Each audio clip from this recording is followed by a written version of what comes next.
We need to specify wire directions when we make terminations.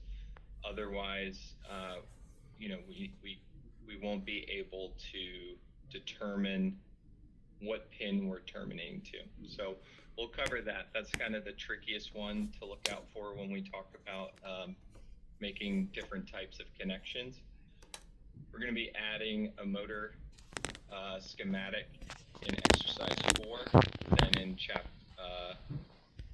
chapter 4, part 2, we'll talk about efficiency and design. We'll talk about assemblies. We'll talk about copy, paste, extended, and then merging copies of schematics into our project.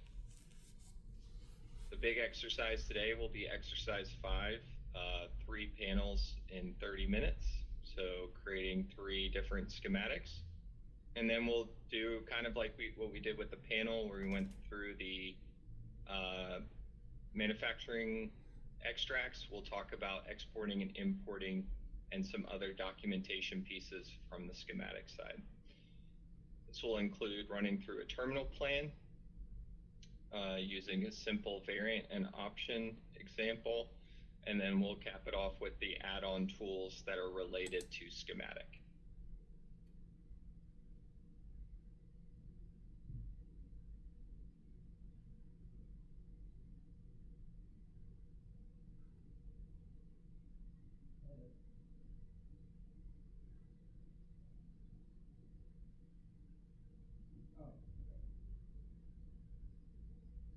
So just to talk through a couple different settings, ones that you might want to be aware of is that default wire marker preference.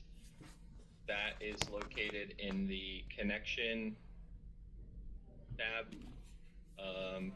in your electrical settings, where we can define the core diameter, the template wire marker we want for horizontal connections and vertical connections. You may find that you want to even modify and make your own wire marker to fit your standard or your preference. That's fine too. Opening up any one of these wire markers will show how simple they are in terms of how they're made and set up. And you can always create your own and then set it as your default in the settings. Same thing again for when you're connecting lines. You can have if you have a preference, you can have a default for when you're just making connections as opposed to inserting them. So that is in connect lines, as well as device designation prefixes. If you find that you want to have a prefix to highlight what a higher level assignment is, such as a plus, or you want to say HLA, or you want to say LOC for location, or DEV for devices, if that kind of helps you, you can always do that here. So these are just a few of the high level ones that are going to help you kind of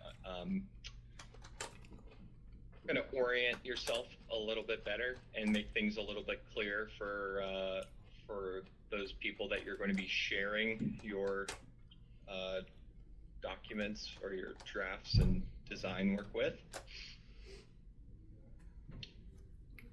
When we get to the cable portion, we will talk about bundles and shields, as well as twisted pairs.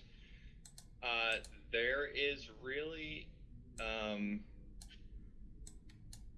I would say this setting is a pretty good benchmark, but just in case you need to know where this is, if you want to modify how that auto bundle is placed, this is where those settings are. So you may find that it bleeds over with these default settings and it covers up other parts of the schematic. So if you want to adjust that, you can. It's fairly straightforward, but just want to bring that to your attention.